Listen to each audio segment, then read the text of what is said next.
ऐसे तो मोदी जी ने आत्मनिर्भरता के सभी नुस्खे बता रखे हैं, फिर भी ये गरीब खासकर दलित समाज के लोग यह समझने को तैयार नहीं हैं कि वह आत्मनिर्भर कैसे बने।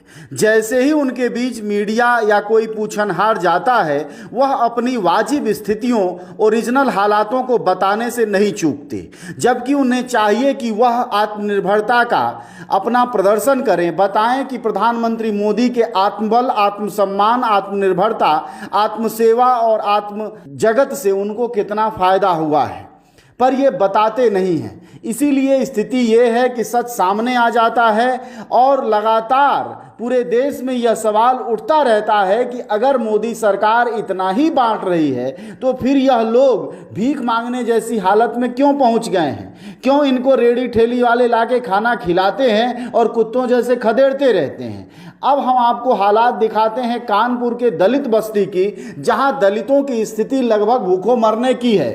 बच्चे 4, 5, 10 तक हैं घरों में और खाना है नहीं। सरकार के यहाँ से जो कार्ड बना है उससे उचित राशन मिल नहीं रहा है। ऐसे हालात में ये लोग जो अपने जीवन को सक्षम बनाए हुए थे, देश के आत्मसम्मानित और आत्मनिर्भर नागरिक थे, कोरोना के बाद से आत्मनिर्भरता गरीबी में बदल गई है और लगभग ये भीख मांगने जैसी हालत में पहुंच गए हैं। इन्हें सुबह हो या शाम अब मेहनत करने की स्थिति नहीं रह गई है, कहीं काम नहीं है। ऐसे में यह सुबह और शाम उन लोगों का इंतजार करते हैं जो खिचड़ी, पूड़ी या सब्जी दे जाएं। सवाल ये है कि ये स्थिति कब तक रहेगी? आइए हम इन हालातों को देखते हैं। नाम है आपका? मेरा नाम है सीमा।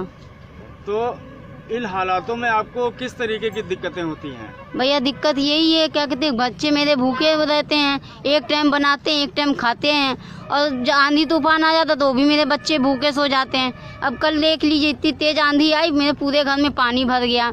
बताओ, अभी हम मिट्टी की दीवार उठा रहे थे, बताओ मेरे बच्चे भूखे मर रहे हैं, तो कैसे हम मतलब मोदी सरकार को हम ये सोचें कि हमें घर में राशन दे जाएंगे। एक दिन बांट जाएंगे सूखा राशन, 2 दिन बांट जाएंगे। ये भैया आते तो सब बच्चे भीड़ लगा के भागते हुए हैं। उत्तर प्रदेश की योगी सरकार ने बोला है कि हमने गरीबों के लिए बहुत कुछ, इतने लाखों रुपए, करोड़ों रुपए वो दिए, बस यहाँ खाते में आ रहे 500 रुपए। तो 500 रुपए में कि दूध आता है, कि शक्कर आती है, कि पत्ती आती है, 15 दिन कैसे चलता है ये बताइए आप। तो ऐसे में जो है 500 इस समय खाली चाय भी, बच्चे बिस्कुट मांगते हैं, बिस्कुट कहाँ से ला के दें? बच्चे कहते हैं मम्मी ब्रेड मंगा दो, कहाँ से ला के दें? जब घर में कुछ राशन पानी हो तो अपने बच्चों के लिए हम कुछ करें भी। जब राशन पानी नहीं है तो हम कहाँ से अपने बच्चों को करें? वो मोदी यहाँ राशन कार्ड वाले में मिलता है तो 15 किलो चावल देते, चावल से कहीं पेट भरता है? तो गेहूँ दें तो एक दफ़े ये लगे कि आटा पिसा के चटनी रोटी नमक मिर्च आदमी खा भी लेगा, चावल में क्या पेट भरता है? हमारी बिटिया है, हमारी शादी लायक बिटिया है, 2-2 3-3, हम कहाँ लेके जाएं? इसे मड़ैया में लेके पड़े, हम कहाँ लेके जाएं? मेरे आदमी है वो भी नहीं काम कर रहे हैं, हम वो भी काम नहीं कर रहे हैं, तो बताइए हम कैसे मोदी सरकार को। भाई कहीं देखो फांसी लगा रहे अपने बच्चों के साथ, लड़कियों के साथ फांसी लगा रहे पेड़ में। वही नौबत हम लोग को भी आ गई, मड़ैया वालों को। इतने साल से रह रहे हैं, 20 साल हो गए मैं शादी के, तब भी कोई सुविधा नहीं मिली, यही झोपड़ी पट्टी में रह रहे हैं। फिर भी ना कुछ लोगों को कॉलोनियाँ मिल चुकी, हम लोग को तो वैसे ही भी नहीं मिल रही हैं। भाग दौड़ कर रहे हैं, फिर भी नहीं कोई सुनवाई है। स्कूल जाते हो बेटा? ना सर, खाने के लिए तो कुछ है नहीं, स्कूल कैसे जाए हम लोग? बेटा आप जाते हो स्कूल? नहीं। आप बेटा पढ़ते हो आप? नहीं। क्यों? खाने के तो है नहीं तो पढ़ेंगे कहाँ से? 10 बच्चे थे, खत्म हो गए 6, 4 बच्चे 6 खत्म हो गए। हाँ। तो वो बच्चे जो 6 खत्म हो गए वो कैसे खत्म हुए? वो बीमारी में खत्म हो गए, इलाज नहीं करा पाए। इलाज नहीं करा पाए? हाँ। कितनी उम्र हो गई थी? 6 साल के हो गए, खत्म हो गए। 5, 6 साल? हाँ, 5 साल के कोई है, कोई 6 साल का, कोई 4 साल का, ऐसे जो है खत्म हो ऐसे खत्म हुए हैं। तो उसका तो बड़ी तकलीफ होती है। अब हम गरीब आदमी थी, दवाई नहीं करा पाए, खत्म हो गए। किसी ने मदद की? कोई नहीं की। किसी ने उस समय पूछा भी? कोई नहीं पूछा हमको कि कैसे ले लो पैसा, कर्जा ले लो, दवाई करा लो, बाद में दे देना, कोई नहीं दी। तो अभी 4 बच्चे आपके बचे हुए? 4 बच्चे मेरे पास। कितने उम्र के हैं? अब यही है 3, ये बैठे काम पे गया, छोटा बड़ा। बेटियां भी हैं?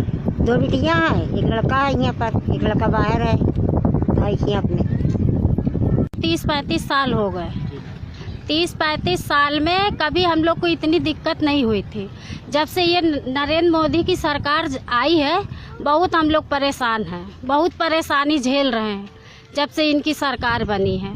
कभी ऐसा नहीं हुआ 30-35 साल में कि हम लोग घर से बेघर हुए हों। भले ही हम लोग कच्ची झोपड़ी में रहते थे, ठीक ठाक रहते थे, लेकिन ये सरकार जब से आई है हम लोग को घर से बेघर कर चुकी है। कहते हैं कि रहने के लिए हम लोग कॉलोनी देंगे, जगह देंगे, सुविधा करेंगे। क्या सुविधा कर रहे हैं? कुछ भी नहीं कर रहे हैं। 3 साल से हम लोग बिना झोपड़ी के रह रहे हैं। अब बारिश हो रही, आंधी आ रही है, यहाँ तक कि कोरोना बारिश बता रहे हैं, सब बंदी है। पैसा नहीं है, खाने के लिए नहीं है, तो हम लोग घर कैसे बनाए, छपरा कैसे छाए? पन्नी लाते हैं, इतनी आंधी तूफान आती है, सब फट जाती है। तो क्या करें, कैसे गुजारा करें? इतना हम लोग भीग रहे हैं। कभी कभी ऐसा हो जाता है कि खाना पीना हम लोग बना खा नहीं पाते, जो थोड़ा रूखा सूखा मिलता भी है तो भी बना खा नहीं पा रहे हैं। ऐसे में तो बच्चों को बड़ी दिक्कतें होती होंगी। बच्चों कितने के बच्चे हैं आपके? अब जब सयान तो परेशान है, ये बच्चों तो और परेशान होते हैं। जबकि सबसे ज़्यादा बच्चों की सुविधा होनी चाहिए। बच्चे तो ऐसे बिल आ रहे हैं कि अब क्या बताएं। वही देख देख के और दिक्कत होती है कि सयान तो फिर भी बर्दाश्त कर लेता है कि चलो दिन भर खाना नहीं मिलेगा, लेकिन बच्चों के लिए तो सोचना पड़ता है कि बच्चे कैसे रहेंगे। यही आते हैं, यही बाढ़ जाते हैं। जो मिलता है भागते हैं बच्चे, जो मिलता है भागते हैं तो मिल जाता है। ये लोग बांटते हैं आकर?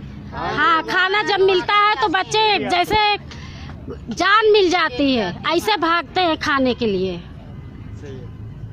आपने सुना कि सब लोगों ने अपनी अपनी समस्याएं बताई। सबकी बड़ी समस्या ये है कि घर में अन्न नहीं है तो स्कूल कैसे जाएं, पेट नहीं भर रहा है तो कहाँ जाएं, काम है नहीं, घर में पड़े हुए हैं। ऐसे में सरकार को चाहिए था कि अपने 20 लाख करोड़ के पैकेज में से, यानी हमारे मोदी जी को कुछ कुछ इन गरीबों को 1000, 2000, 5000 सीधे इनके खाते में डालना चाहिए था। लेकिन पता नहीं क्यों उनको जनता से ज़्यादा अपने पूंजीपतियों पर भरोसा है और वह पैसा पूंजीपतियों के खातों में डालेंगे, बाकी देश को लोन देंगे। इन लोगों को क्या देंगे उसका प्रदर्शन ये इनके हालात कर रहे हैं और ये खुद बता रहे हैं। ऐसे में सवाल ये है जो सबसे बड़ा है कि क्या पिछले 2 महीने के भीतर मोदी सरकार शासन करने का नैतिक हक नहीं खोती जा रही है?